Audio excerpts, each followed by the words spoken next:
my team and I were also just looking at, I mean, recently because it's New Year, at the end of 2019, we also try to assess ourselves and say, hey, what really works, what really didn't. Of course, we do realize that because at the end of the day, I mean, we are also a social enterprise. It's like a business, but then at which place? So sometimes before the framework can work, we have to look at the sustainability of that engagement.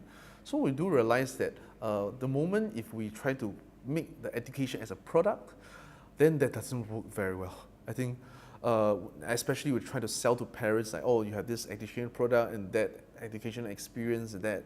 So sometimes parents are too spoiled for choices, and then when they look at it and then they start to compare you with so many other so-called product service providers, then you realize that you just kind of diminish yourself into an ocean wide of different enrichment services, if I may say. And then you find, I do find that difficult to sometimes push up the value proposition. So I think that's one aspect that I think over the last 4 years I find it's a fine line, and always treading between offering a good value proposition that can cater to lifelong learning experience versus a short-term education experience that you just consume once and then you move on.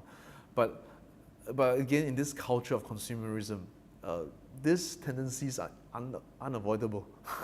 A parent's behavior is also sometimes they want to let the child to experience different things just as exposure. Sometimes they may not want to go that deep, because maybe they think, oh, it's okay, they're still young, they can try this. So sometimes I think also we have to review about the way we are set out, because we're not a center where everybody comes, right? So because we're decentralized. So the other challenge is when we are decentralized, therefore we have to move to another center or another setup to run our workshops. So sometimes that becomes a disadvantage because we couldn't fully furnish the place into that look and feel that we want a design studio to look like. So sometimes that will also so-called become a barrier for us to create that holistic experience. For some collaborators or some schools that we work with, they give us good spaces that we're able to set up, but that's rare. I mean, so that's something that we find that it sometimes could create a limit to the impact that we hope to achieve. But I mean, the upside in terms of the impact is we've been following up with these two particular student care that's running in the west side of Singapore. They're called Lakeside Student Care. So one of the things that we found that was really impactful was because we consistently over the last 4 years, even though we don't go in every week, we go in maybe every month or 2 months, or sometimes create events every 3 months. So we build a relationship with the children. So the impact, I realize, is always about consistency.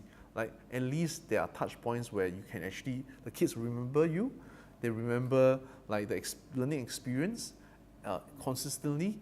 So like the first batch of kids that we met 4 years ago, now they are going to leave the primary school. So we can see their growth. And then when you meet them, they can call you by name. They can and actually relate to you, say, Uncle Albert, remember that time we did this and we went where, we can have a conversation. I think those were the relationships that we also really appreciate the impact. And the second part, of course, is like, apart from the student care, which is the homeschool environment, where we build relationship with the parents.